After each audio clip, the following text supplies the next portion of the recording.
एक वेळचा फार सुंदर प्रसंग आहे. आद्य जगद्गुरु शंकराचार्य भगवान गंगा स्नान करून येत होते. त्यांना वाटेमध्ये एक चांडाळ दिसला. त्या काळच्या समाज स्थितीनुसार त्याला अपवित्र मानल्या जायचं. जगद्गुरु शंकराचार्यांनी त्याला म्हटलं की बाबा रे, मला वाट दे, मला जाऊ दे. त्या चांडाळांनी शंकराचार्य भगवानांना फार सुंदर प्रश्न केले.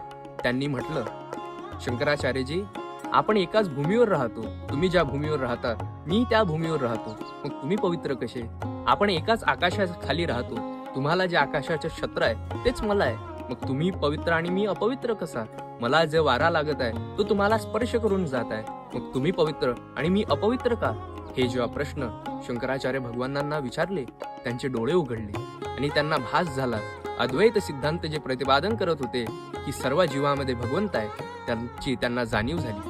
जगद्गुरु तुकाराम महाराज लिहितात, विष्णुमय जग वैष्णवांचा धर्म, भेदाभेद भ्रम अमंगळ. प्रत्येक जीवामध्ये भगवंताचं दर्शन होणं हाच वैष्णवाचा धर्म आहे. वंदनीय राष्ट्रसंत तुकोजी महाराज रामगीतेत लिहितात, देव मोठ्या भावनेने, भावनेच्या उच्चतेने, अंतरीच्या उपासनेने सर्वांचे सारखा.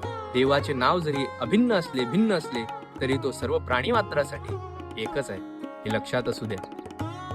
जय गुरु.